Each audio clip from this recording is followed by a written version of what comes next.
একদম চটজলদি হয়ে যাওয়ার একটা রেসিপি নিয়ে আজকে হাজির হয়েছি। বিশেষ করে যাদের ঘরে এই 8-10 বছরের বাচ্চা আছে তাদের নানান বায়না তো লেগেই থাকে খাওয়া নিয়ে। তো একদম চটপট হয়ে যাওয়ার মতো একটা বিরিয়ানির রেসিপি কুকারে, সেই রেসিপিটা নিয়েই আমি এসেছি।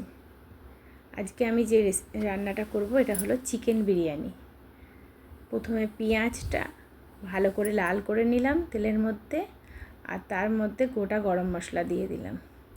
দেওয়ার পর এবার আমি দিয়ে দিলাম চিকেন, আর তার সঙ্গে দিলাম আদা বাটা।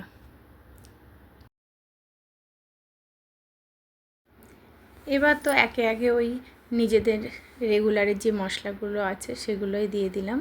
নুন, হলুদ, লঙ্কা গুঁড়ো আর গোলমরিচ গুঁড়ো দিয়ে ভালোভাবে চিকেনটাকে কষিয়ে নিলাম।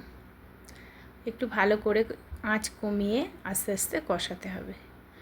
কষানো হয়ে গেলে এই পর্যায়ে হাফ কাপ জল দিয়ে দিলাম। হাফ কাপ জল দিয়ে একটা হুইসেল দিতে হবে। একটা হুইসেল দিয়ে এবার এটাকে বন্ধ করে দিতে হবে। কুকারটা ঠান্ডা হয়ে গেলে খুলে তার মধ্যে এবার একে একে ওই ভিজিয়ে রাখা যে চালটা আছে ওই চালটা দিয়ে দিলাম। এত অল্প সময়ে যে বিরিয়ানি হতে পারে সেটা আপনি না একবার বানালে বুঝতে পারবেন না। এই চালের পর এবার দেব আলু, কেটে রাখা টুকরো করা আলুগুলো দিয়ে দিলাম।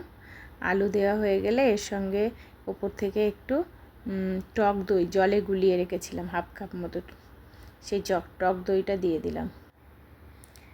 এবার দেব সামান্য চিনি স্বাদ অনুসারে, আর তার সঙ্গে দেব ঘি আর গরম মশলা গুঁড়ো।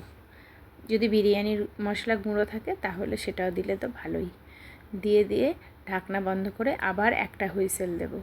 হুইসেল দিয়ে এখানে মিনিট 5 কম আঁচে একদম লো ফ্লেমে রেখে দিতে হবে কুকারটা। তারপর ঢাকনা খুলে তারপর আপনা হতে ঠান্ডা হয়ে গেলে ঢাকনা খুলে সার্ভ করলেই রেডি একদম চটজলদি বিরিয়ানি। আমার এই রান্নাটা যদি ভালো লেগে থাকে তাহলে লাইক এবং কমেন্ট করবেন এবং সাবস্ক্রাইব করে আমার পাশে থাকবেন।